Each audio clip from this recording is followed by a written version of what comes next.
চতুর্থ পর্ব। রাম ভাত খাইতে বসিয়াছিল। দিগম্বরী আড়ালে বসিয়া সুর তুলিয়া বলিলেন, অত বড় ছেলেকে অমন করে মারা কেন?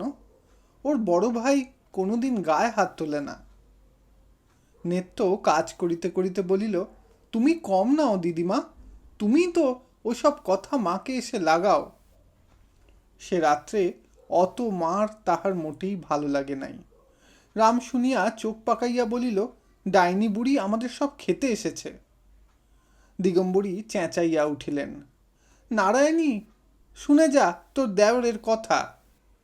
নারায়ণী স্নান করিতে যাইতেছিলেন। ফিরিয়া আসিয়া ক্লান্তভাবে বলিলেন, পারি নে মা আর কথা শুনতে।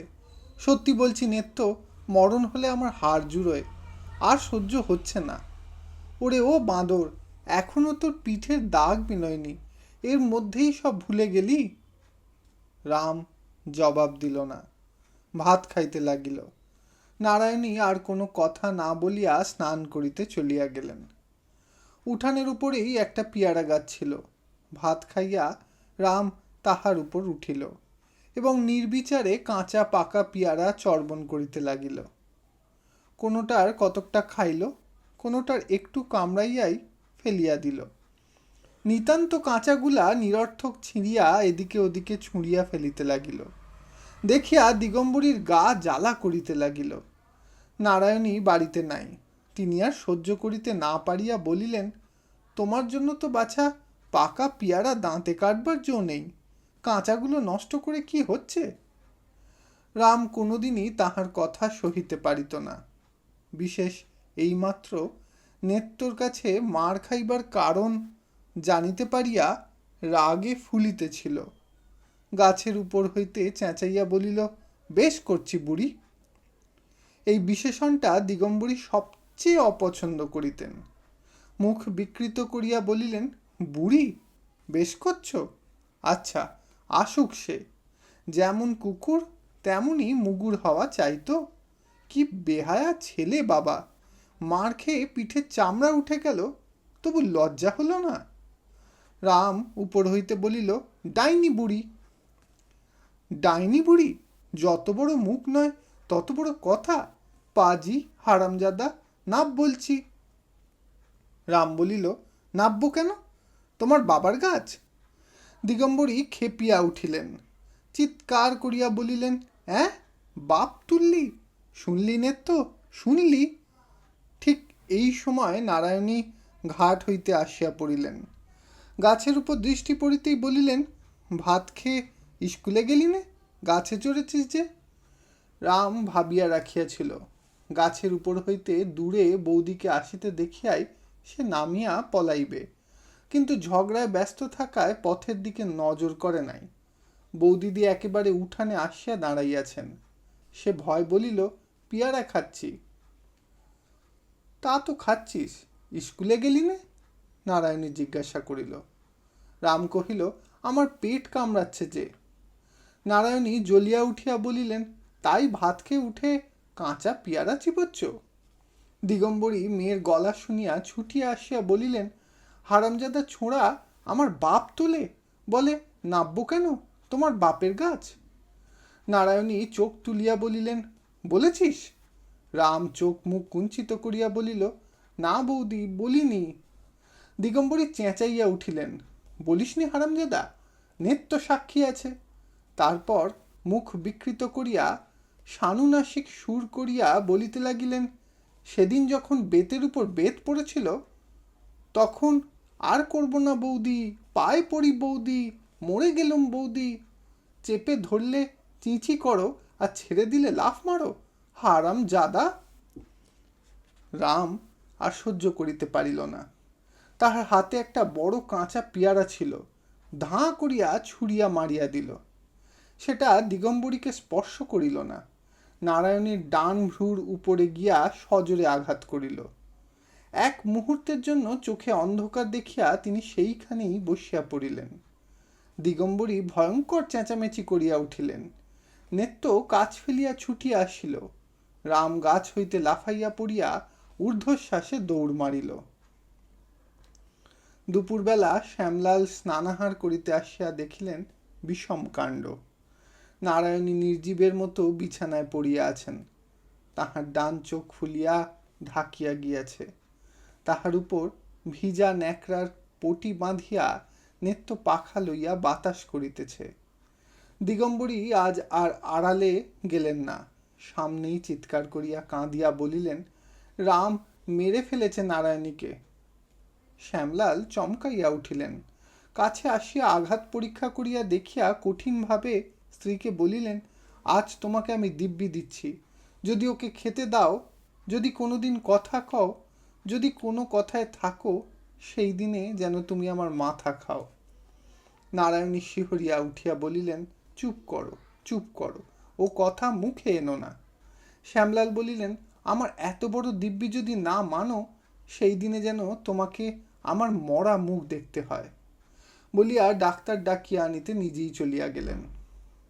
সমস্ত দিন নদীর ধারে ধারে বেড়াইয়া বসিয়া দাঁড়াইয়া অসম্ভব কল্পনা করিয়া রাম সন্ধ্যার অন্ধকারে লুকাইয়া বাড়ি ঢুকিল। দেখিল উঠানের মাঝামাঝি ছেঁচা বাঁশের বেড়া দিয়া বাড়িটিকে দুই ভাগ করা হইয়াছে। নাড়া দিয়া দেখিল বেশ শক্ত, ভাঙা যায় না। রান্নাঘরে আলো জ্বলিতেছিল। চুপি চুপি মুখ বাড়াইয়া দেখিল সেখানেও ওই ব্যবস্থা করা হইয়াছে। ঘরে কেহ নাই, শুধু একরাশ পিতল কাঁসার বাসন মেজের উপর পড়িয়া আছে। ব্যাপারটা যে কি তাহা ঠিক না বুঝিতে পারিলেও সকালবেলার কাণ্ডটার সহিত কেমন করিয়া যেন যোগ রহিয়াছে তাহা অনুমান করিয়া তাহার বুক শুকাইয়া উঠিল। তখন ফিরিয়া গিয়া সে চুপ করিয়া তাহার নিজের ঘরের মধ্যে বসিয়া বাটির অপর খণ্ডের গতিবিধি শব্দ সারা শুনিতে লাগিল। ইতিপূর্বে তাহার যে অত্যন্ত ক্ষুধা বোধ হইয়াছিল, এখন সে কথাও ভুলিয়া গেল। রাত্রি তখন বোধ করি 9টা। সে ঘুরিয়া গিয়া খিড়কির দরজায় ঘা দিতেই নেত্য কপাট খুলিয়া দিয়া সরিয়া দাঁড়াইল। রাম জিজ্ঞাসা করিল, বৌদি কোথায় নেত্য? নেত্য কহিল, ঘরে শুয়ে আছেন।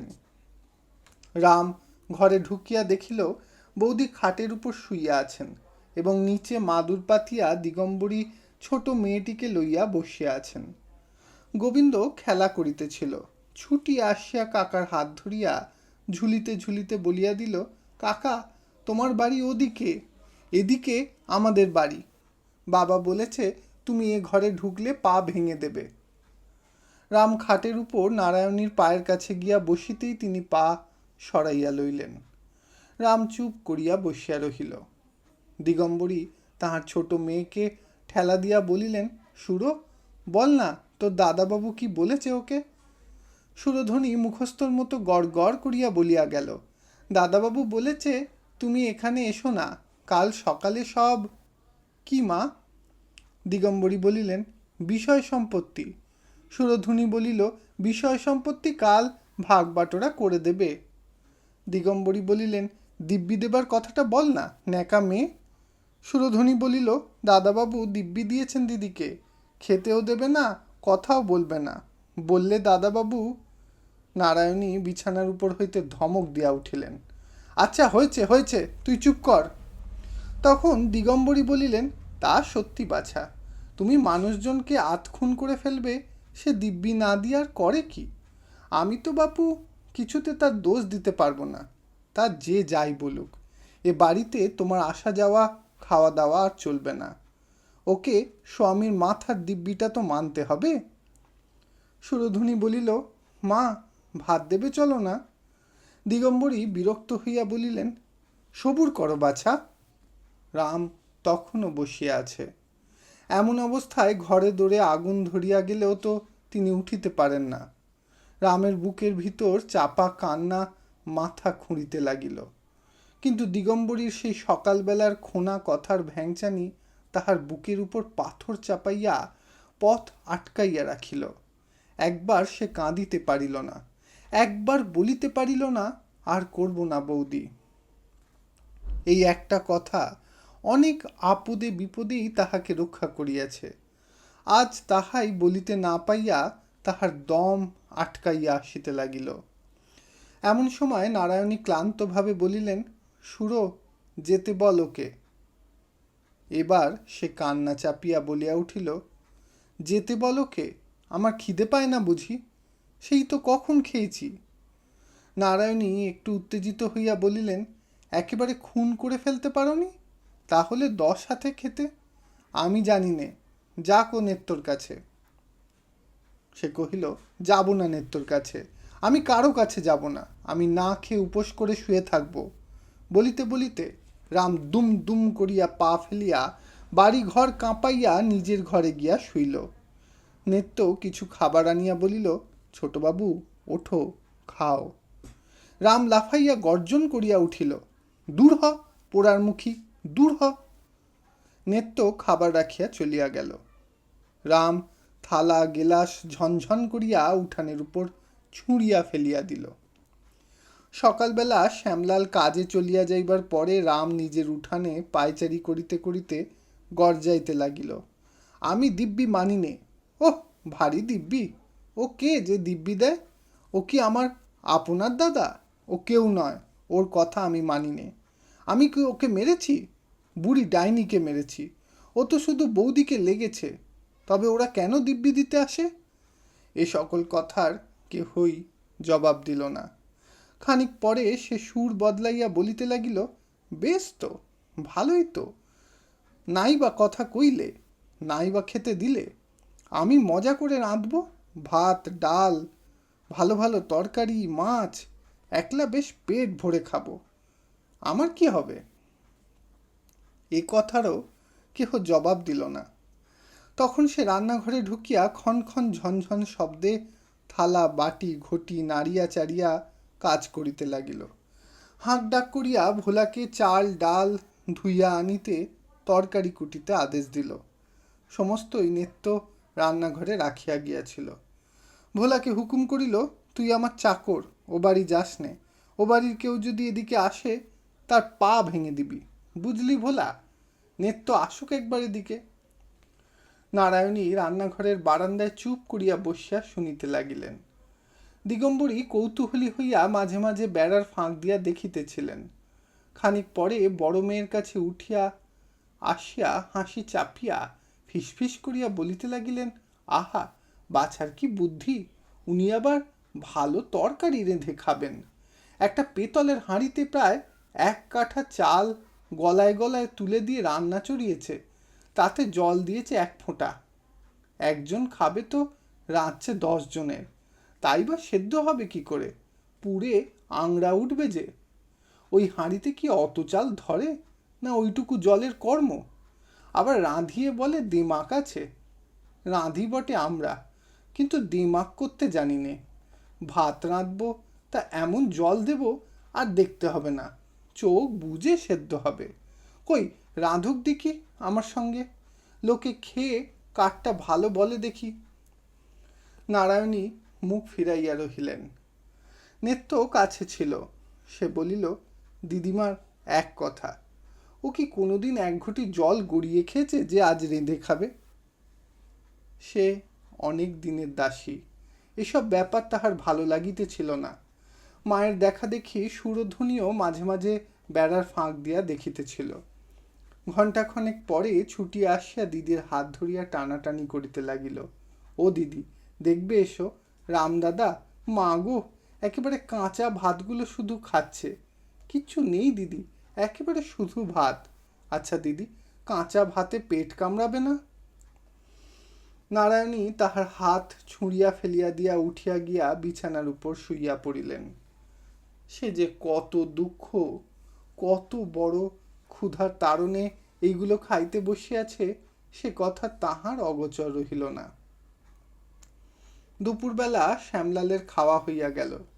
দিগম্বরী ডাকাডাকি করিতে লাগিলেন, যা পারিস 2টি খেয়ে নে নারায়ণী, ওর তারসে জ্বরের মতো হয়েছে, ওতে খাওয়া চলে, আমি বলছি, কোনো ক্ষতি হবে না।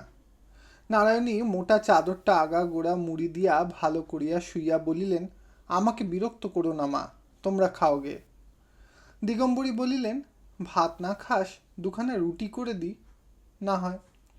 নারায়ণী কহিলেন, না, কিচ্ছু না। দিগম্বরী আশ্চর্য হইয়া বলিলেন, ও আবার কি কথা? কাল থেকে উপোস করে আছিস, আজ দুটি না খেলে হবে কেন? নারায়ণী জবাব দিলেন না। নেত্য আসিয়া বলিল, তুমি মিথ্যে বকে মরছো দিদিমা। ওইখানে দাঁড়িয়ে একবেলা চেঁচালেও ওকে খাওয়াতে পারবে না। জ্বর হয়েছে, একটু ঘুমোতে দাও। দিগম্বরী চলিয়া গেলেন। বলিতে বলিতে গেলেন, জানি নে বাপু, নাগলে টাগলে একটু জ্বর ভাব হয়, তাই বলে কি মানুষ উপোস করে পড়ে থাকে? আমরা তো পারি নে। বৈকালে নারায়ণী আবার রান্নাঘরের বারান্দায় আসিয়া বসিলেন, এবং যতবার নেত্রর চোখে চোখে হইল ততবারই কি কথা বলিতে গিয়া যেন চাপিয়া গেলেন। রাম স্কুল হইতে ফিরিয়া আসিয়া হাত মুখ ধুইয়া দোকান হইতে মুড়ি মুড়কি কিনিয়া আনিল। খাইতে খাইতে গলা বড় করিয়া বলিল, কি আর খেতি হলো আমার? ভাত খেয়ে স্কুলে গেলুম, আবার ফিরে এসে কেমন খাচ্ছি। বেড়ার ওদিকে সকলেই রহিয়াছে, তাহা সে বুঝিল, কিন্তু সকালের মতো এখনো কেহ জবাব দেয় না দেখিয়া সে আরও অস্থির হইয়া উঠিল। চেঁচাইয়া বলিল, এই দিকটা আমার সীমানা, কোনোদিন নেত্য কি কেউ যদি আমার সীমানায় আসে তখন পা ভেঙে দেব। এই পা ভাঙার ভয় সে ইতিপূর্বেও দেখাইয়াছিল, সেবারেও যেমন ফল হয় নাই, এবারেও হইল না। কেহ ভয় পাইয়াছে কিনা বোঝা গেল না। সন্ধ্যার পর আলো জ্বালিয়া সে রান্নাঘরে ঢুকিয়া আবার চেঁচামেচি করিতে লাগিল, আমার কাঠ কই, আমি রাঁধব কি দিয়ে? আমার শিলনোড়া কই, আমি বাটনা বাটব কিসে? ও ঘর হইতে নেত্য বলিল, মা বলেছেন কাল শিলনোড়া কিনে দেবেন।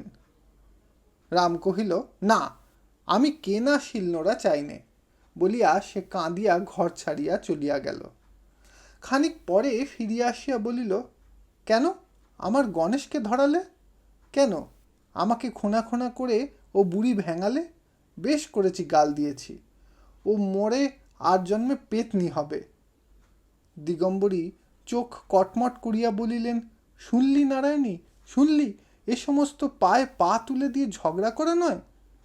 নারায়ণী চুপ করিয়া অন্য দিকে চাহিয়াছিলেন, সেই দিকেই চাহিয়া রহিলেন। ইতি রামের সুমতি উপন্যাসের ৪র্থ পর্ব সম্পূর্ণ হল। ধন্যবাদ।